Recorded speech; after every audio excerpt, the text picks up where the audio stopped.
And that's what we're kind of creating the Uber for health. I love that. It's so cool. Is there going to be an actual app eventually where you 100% app. Yeah. Cool. We're in beta. Like literally we launched in April, not even a year ago. Wow. We're still, you know, building the systems, improving it, optimizing it, you know, building the interface, building the app. It's like we're really still building it. We just didn't know. We thought a few people would join and we'd have time, and it's just gone crazy. Because I think there's a huge unmet demand for people who want to know what's going on under the hood in their bodies and to use that information for their own good. And and you know, the doctor is the gatekeeper, right? You go to the doctor. Oh, I wanted this. I want my homocysteine. Can you check my ferritin? Can you check my insulin? Well, no. Can you check my lipoprotein fraction? Well, I don't know. Like your insurance isn't going to cover that, or no, you don't need that, or I don't know, or they may not want to do it because they don't know about it and they don't want to be, you know, doing something they don't know, or they're not going to know how to interpret it when it comes back, or you know, so like you end up like having to go through the gatekeeper. Then you have to go through your insurance. And maybe they'll pay for it. Maybe they won't pay for it. It's a whole rigmarole. But for like basically less than a cup of coffee a day, like $1, I don't know, 30 something change, you can have regular information. And I'm like, you know, people are like, yeah, why do we need my blood that often? Well, actually you do need to see what's going on because things change and you can pick things up early and you can address things. So like I said, I've learned things about, I was like, oh God, I just got to stop eating. I thought the fish I was eating was okay, but it's probably not. So like I know better, right? Or, you know, what was the thing I noticed? Mine were pretty good, but like I got 13 that were improving. So from my last one, I love that. I had like, oh, you're improving on 13 that weren't good. So I'm like, great. And then when I saw my biological age go back even a year, I was like, yeah, okay. So it's just kind of, it's kind of motivating and yeah. Yeah, it really is. Is there anything on my blood work that you saw, because I know you looked at it, that was concerning or? Yeah, well, you mentioned you have hemochromatosis, so I didn't know that. And when I saw a level of ferritin of 9. Now, 9 is a low level. This is your iron stores, and it's common. The iron deficiency probably affects 40%. People, especially women, even kids, if you're vegan for sure, you're going to be iron deficient unless you're taking iron supplements. So, you know, you kind of have to cast the net and see. And being iron deficient really affects you. It may not cause a disease that you see. It might not get frank anemia right away because maybe you got enough iron in your blood, but you might not have enough if something happens. So if you have blood loss or you have a baby, or you can end up with like a shortage.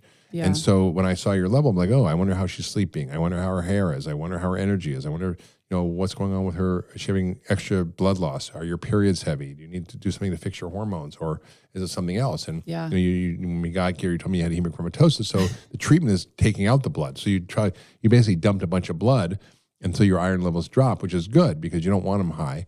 But you know, it'll equilibrate. And I think I've been doing a lot of blood work recently, so that's probably why. But my doctor told me that pretty much every time I get my blood work done, it's either going to be high or low. It's never going to be kind of in that normal range, she said, because it's just constantly. And I've seen that every time it's like a totally different number. But again, this is something that's missed. I mean, so many people, about 10% of the population have a gene for this. So it's just being missed, you know? Yeah.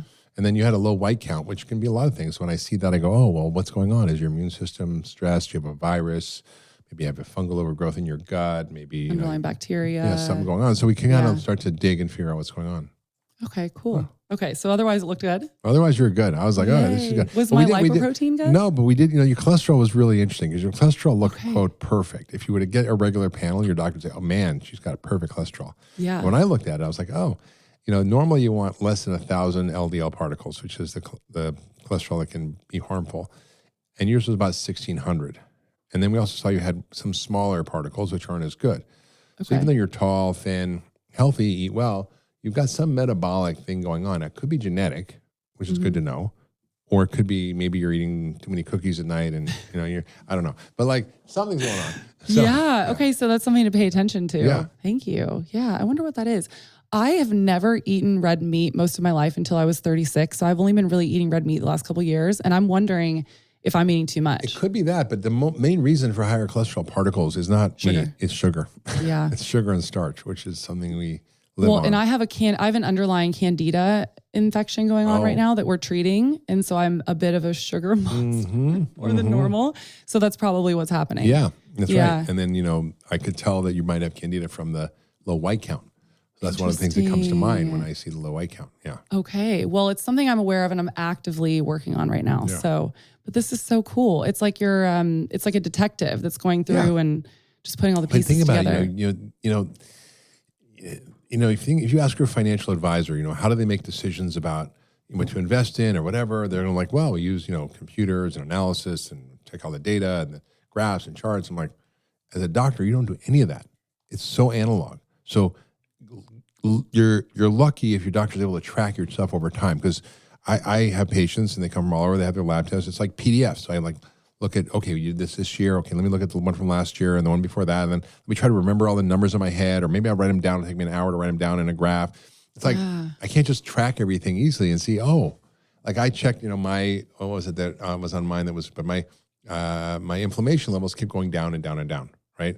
Or my PSA level, which is my prostate. So I'm 64. So as you get older, sometimes your prostate gets enlarged. I'm living healthy, so I don't think so.